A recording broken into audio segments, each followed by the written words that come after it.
गुरु महाराज की जय। सतगुरु श्री धनीदेव चंद्र जी महाराज की जय। महामती श्री प्राणनाथ प्यारे की जय। सतगुरु श्री राम रतन साहेब की जय। मेरे प्राण, मेरे आत्म संबंधी सुंदर आप सभी के चरणों में मेरा कोटान कोट प्रेम पड़े। तो प्यारे सुंदर साथ, गत भाग में आपने जाना कि किस प्रकार सभी गाड़ी वालों से लकड़ियां उतरवा कर आश्रम में पहुंचा दी जाती है और साधुओं को भी फटकार लगाई जाती है महात्मा के द्वारा। तो तत्पश्चात वह राजा से मिलने के लिए चल देते हैं महाराज श्री से आज्ञा लेकर, और महाराज जी भी साथ में जाते हैं और वह कहते हैं संदेश वाहक को, जाओ अपने राजा को बतला दो कि हमारे गुरु जी आए हैं 25 साधुओं के साथ। यह सुनकर राजा फौरन वहां पर कुछ खाने पीने का सामान और 25 रुपये दक्षिणा देता है, जिसे वह सभी साधु बांट देते हैं। और वह साधु उनके गुण गाते हैं कि इस प्रकार के हमने महात्मा पहली बार देखे कि खुद दक्षिणा मंगाई, खुद ही सीधा सामान मंगाया और सब हम ब्रह्मचारियों में, हम सभी साधु संतों में बांट दिया। तो वह साधु महात्मा लोग क्या कहते हैं महाराज जी और साधु के लिए, सुनिएगा। पड़े हुए थे यहाँ सुबह से, किसने पूछी अपनी बात, इनके आते ही कदम से बने काम सब हाथों। कहते हैं सभी साधु जन, वह 25 साधु वहां पर पड़े हुए थे राज दरबार में, कि सुबह से हम यहाँ पर पड़े हुए थे, लेकिन हमसे किसी ने हमारी जात तक नहीं पूछी, किसी ने हमसे हमारी बात तक नहीं पूछी। अरे ये तो भला हो गुरु जी का और महात्मा जी का कि ये यहाँ पर आए और इनके कहने मात्र से हमें भोजन भी मिला और दक्षिणा भी मिली, और उनके आते ही हमारे सारे काम हाथों हाथ बन गए। क्या अच्छा हो अगर साथ इनके ही रहती पूर्ण जमात, आदर तो मिलता कम से कम जहां पहुंचते इनके साथ। तो सभी साधुओं के मन में ऐसे विचार उत्पन्न हो जाते हैं, वह सोचने लगते हैं, विचार करने लग जाते हैं कि क्यों ना ऐसा किया जाए कि हमारी पूरी जमात, हमारी पूरी टोली जितनी है 25 साधुओं की, इनके साथ ही हम चले। क्यों? अगर इनके साथ चलने से हमें समय पर भोजन तो मिलेगा ही और हमें इज्जत भी अवश्य मिलेगी, और जहां भी इनके साथ पहुंचेंगे आदर सम्मान भी हमारा अवश्य हो जाएगा। उनका काम निपटवा कर जब उठकर चले महात्मा जी, तो पूरी जमात साधुओं के हम लोगों के साथ लगी। जब उन सभी साधुओं का राजा के द्वारा दक्षिणा का कार्य सब निपटा देते हैं महात्मा जी, और जब चलने लगते हैं आगे की ओर प्रस्थान करने लगते हैं, तो जब 25 साधुओं की जो वह टोली थी, जमात थी, वह भी हमारे साथ चलने को तैयार हो जाती है।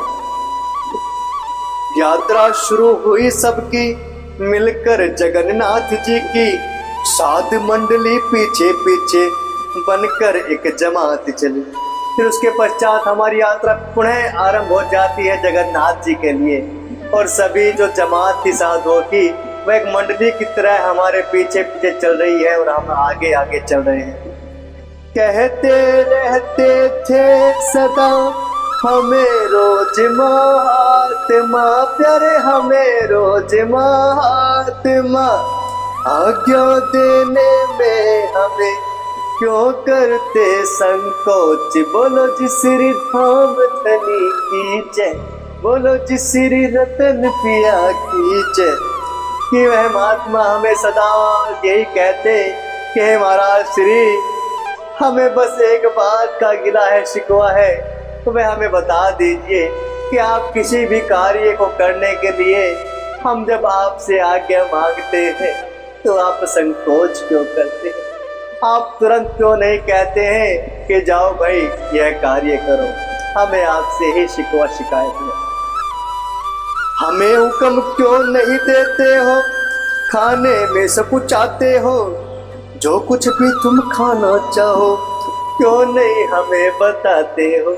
कहते महाराज जी से कि गुरुजी है महाराज, हमें आप आज्ञा देने से क्यों संकोच करते हो? और हमें क्यों नहीं बताते कि आपको क्या खाने की इच्छा है।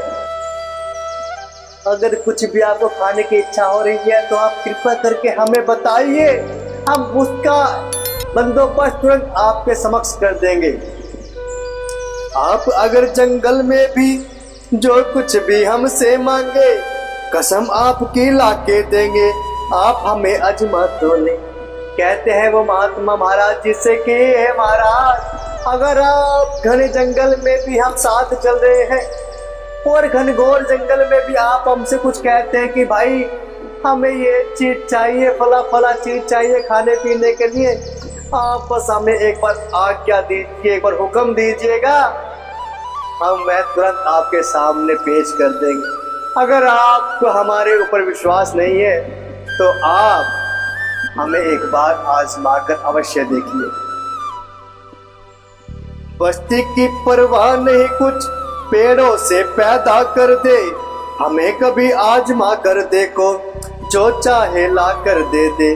कहते हैं कि हमें बस्ती की परवाह भी नहीं है कि हम किसी बस्ती में होंगे तो वहीं हमें कुछ खाने पीने का सामान मिलेगा और हम आपको प्रेषित करेंगे।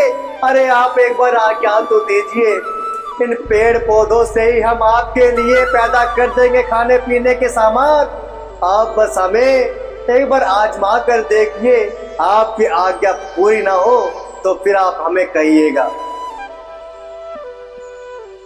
पर जाने क्यों शर्माते हो, हुक्म नहीं देते हमको, हम जाने क्या क्या खिलवाए, खाना आप अगर चाहो।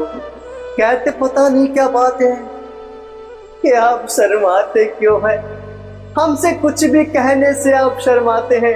अरे आप एक बार हमें हुक्म तो दे, आप हमें बताइए।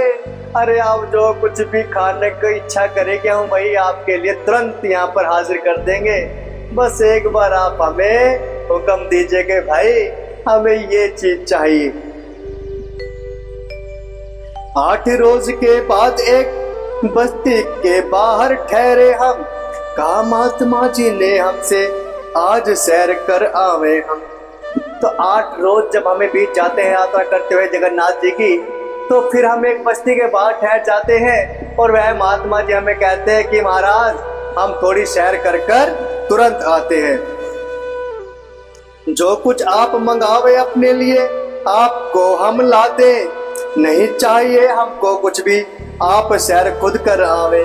कहते हैं कि महाराज जी अगर आपको कुछ चाहिए तो आप हमें बता दीजिए कि हम तो सैर करने जा रहे हैं। लेकिन महाराज जी कहते नहीं भाई हमें कुछ नहीं चाहिए, आप एक काम कीजिए, आप खुद जाइए और अपनी सैर करके आइए। कुछ घंटों के बाद देखा तो चिपके आते हैं, भिन्न भिन्नाहट मक्खियों का पूरा साथ उड़ाए लाते हैं। बड़ी सुंदर बात कहते हैं। जब वह महात्मा सैर के लिए निकल जाते हैं तो कुछ घंटों के बाद देखते हैं कि भाई वे आ रहे बिल्कुल चिपके हुए, सारा शरीर चिपचिपाहट सा हो रहा है और साथ में ऐसा लग रहा है कि भाई एक मक्खियों का झुंड अपने ऊपर लेके आ रहे हैं, भिन भिना रही है मक्खियां पूरी तरह से उनके ऊपर। कुछ शरीर मीठे से चिपका हुआ आपका आता है, ऐसा लगता था जैसे वनवान से कोई आता है। महाराज जी कहते हैं भाई महात्मा जी, अरे महाराज आपका शरीर कुछ ऐसा प्रतीत हो रहा है कि भाई मिट्टी से चिपका पड़ा बिल्कुल, और आपके ऐसे प्रतीत हो रहे हुए कि भाई कोई वनमानुष्य आ रहा बहुत बड़ा, इस तरह मक्खियों का झुंड आपके पीछे भाग आ रहा। हमसे कहा गुरुजी हम तो मीठा जीव आए हैं आज, हमने हंसकर कहा वाह वाह अजब जीवना है महाराज। कहते हैं वह महात्मा हमसे, अरे महाराज जी है गुरुजी भैया तो मीठा जीव का आगे भाई खूब, हमने तसल्ली से मीठा जीव माँ, तब ने कहा अच्छा मीठा जीव में, अरे मास्टर बोले वाह भाई वाह मजा आ गया भाई, तुम्हारा जीवना भी भाई गजब है, बिल्कुल अजब गजब है। कुल शरीर जी माँ कर, कुल शरीर जी माँ फिरता है, किस प्रकार का है ये भोज, ब्राह्मण भोज बतलावे इसको या बतलावे मक्खी भोज। कहते महाराज जी भाई तेरा तो पूरा शरीर ही चिमटा फिर रहा, क्योंकि पूरा शरीर चिपचिपा हो रहा, तो इस पर किस प्रकार का भोज बतलाए, या तो से भाई बतावे हमके ब्राह्मण भोज है, इस हम कह नहीं सकते, यो तो ऐसा प्रतीत हो रहा है जैसा मक्खियों का भोजन हो। कहने लगे गुरुजी हमने बनिए का देखा एक ढेर, शक्कर देखी जब शरीर ने तृष्णा जाग गई बस फिर। कहने लगे भाई हमने एक बनियों का एक ढेर देखा शक्कर का, एक बनिया था जो शक्कर बना रहा था। भाई प्यास उमंग जागी, बस मिठा खाने की लालच से पैदा हो गया एकदम।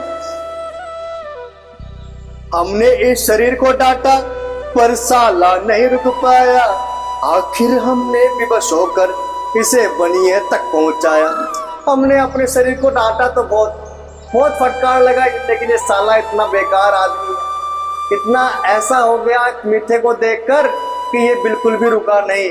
फिर हमने सोचा चल भाई शरीर की पूरी करी जा। फिर हमने शरीर को क्या करा, उस बनिए तक पहुंचा दिया। जाकर के बोले बनिए से इस शरीर को मीठा ला। उसने आधा पाव ला करके इस शरीर को दिखलाया। बता भाई, हम जाकर मिठा को बोल ले जाके लाला को बनिए को कि भाई शरीर को खाने की चोरी मिठा, और मिठा लेगा। तो लाला ने क्या करा, पाव भर लाकर दे दिया मिठा। और इतने बड़े शरीर को क्या दिखाया, पाव भर मिठा। हमने कहा अबे बनिए आध पाव हो या स्थूल, तो तेरी सहमत आई है, देख इधर अपना त्रिशूल। अरे वो बनिए हमने धमकाते कहा तुझे दिखता नहीं, क्या दिख रहा है आध पाव का स्थूल, इतना बड़ा शरीर है तो तुझे नजर आ रहा है कि भाई आध पाव से छक जाएगा, या तू अकल का अंधा होगा कति। ये देख मेरा त्रिशूल, तेरी सहमत आई है क्या, ढंग से मिठा लेगा। बनिया अभी किलस कर बोला स्वयं जी मुलो यह है ढेर, मिला जब यह हमें इशारा जा लेटे हम उस पर पैर। तो भाई फिर क्या होता है, जैसे बनिया एकदम बोलता है महाराज अगर आपको कम लग रहा हो तो एक काम करो, खुद ब खुद जाकर जीम लो। तो सारा ढेर पड़ा शक्कर का, तो बस फिर क्या था, हम तो इशारे की देर थी पे जाकर हम तो लोटपोट हो गए, पूरा शरीर हमने शक्कर में लिपटा दिया भाई। रगड़ा यह स्थूल खूब फिर मीठे के उसे ढेर में, फिर क्या था छक गई हमारी चमड़ी थोड़ी देर में। भाई जैसे इशारा मिला बनिए का, हमने तो क्या करा पूरे शरीर के साथ लोटपोट हो गए उसमें गिट्टे में। और जब थोड़ी देर भाई शक्कर में लिपटे रहे तो फिर थोड़ी देर बाद इस शरीर को शांति मिले कि हाँ भाई अब मिठा हमने छक लिया। कभी गुरुजी यह शरीर साला हट भी कर जाता है, खूब डांटते हैं साले को पर बेकाबू हो जाता है। कहते हैं कि गुरुजी अब समस्या हमारे से आती है कि जो शरीर है ना तो साला कभी कभी इतना जिद्दी हो जाके मानता नहीं, और जब से डांटते हैं तो बेकाबू हो जाए, डांट भी इसके पड़ती नहीं, बिल्कुल मानता नहीं और बेकाबू होकर आगे को बढ़ा है। बोले कुछ सुल्फा दिखलाकर एक बनिए से ये झटका, थोड़ा सा देता था साला तब हमने उसको डपटा।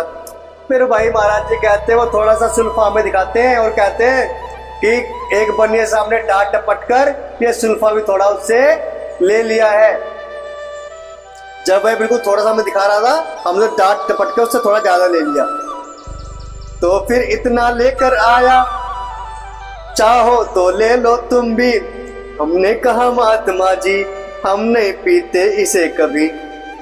तो महात्मा जी महाराज जी कहते हैं कि महाराज जी है गुरु जी, मैं थोड़ा सुल्फा लेकर आया हूँ बनिए से, अगर आपकी इच्छा तो आप भी थोड़ा इसमें ले सकते हैं। तो महाराज जी कहते हैं ना भाई हम नहीं कभी पिया सुल्फा, ना मैं पीने को इच्छा है।